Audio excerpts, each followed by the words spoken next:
Dengarkanlah ini, tentara Inggris. Ini jawaban kita. Ini jawaban rakyat Surabaya. Ini jawaban pemuda Indonesia kepada kau sekalian. Hei, tentara Inggris, kau mengendaki bahwa kita ini akan membawa bendera putih untuk takluk kepadamu. Kau menyuruh kita mengangkat tangan datang kepadamu. Kau menyuruh kita membawa senjata-senjata yang pernah kita rampas dari tentara Jepang untuk diserahkan kepadamu. Tuntutan itu, walaupun kita tahu bahwa kau sekalian akan mengancam kita untuk menggempur kita dengan seluruh kekuatan yang ada, tetapi inilah jawaban kita. Selama banteng-banteng Indonesia masih mempunyai darah merah yang dapat membuat setarik kain putih, merah dan putih, maka selama itu tidak akan kita mau menyerah kepada siapapun juga. Dan untuk kita, saudara-saudara, lebih baik kita hancur lebur daripada tidak merdeka. Sebuah yang kita tetap merdeka atau mati.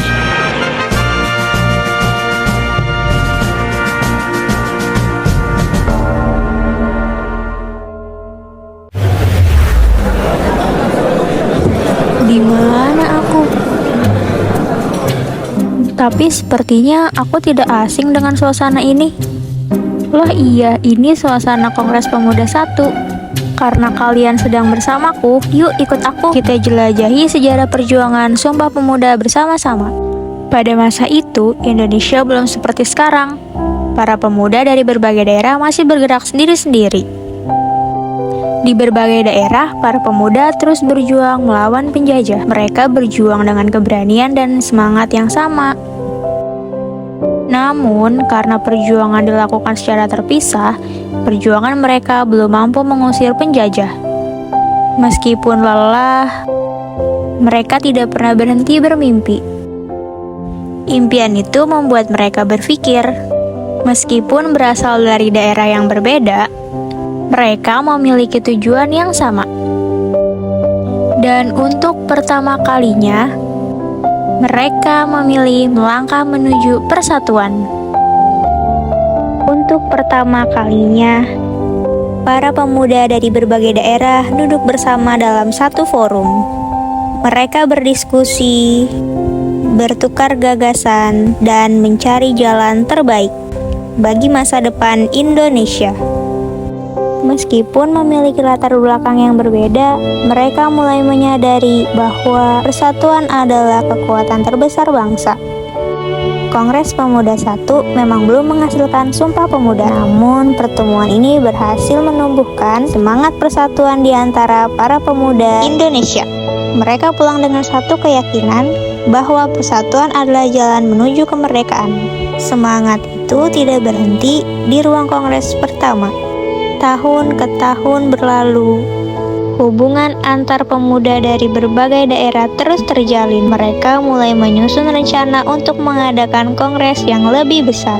Setelah berbagai persiapan, akhirnya pada tahun 1928 para pemuda kembali berkumpul. Perwakilan Jong Zava dari Jawa, Jong Sumatra Bon dari Sumatera, Jong Celebes dari Sulawesi, dan Jong Ambon dari Maluku kembali hadir bersama organisasi pemuda lain dengan tekad yang semakin kuat untuk mewujudkan persatuan Indonesia. Kongres dipimpin oleh Sugondo Jojo Puspito sebagai ketua panitia, dengan Muhammad Yamin sebagai sekretaris. Menjelang penutupan kongres, Muhammad Yamin menyusun rumusan Sumpah Pemuda dan menyerahkannya kepada Ketua Kongres Sugondo Jojo Puspito.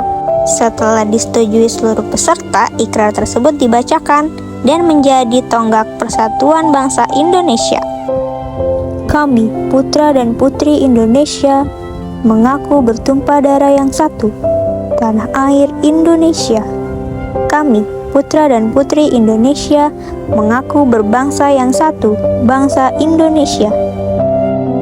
Kami, putra dan putri Indonesia, menjunjung bahasa persatuan, bahasa Indonesia.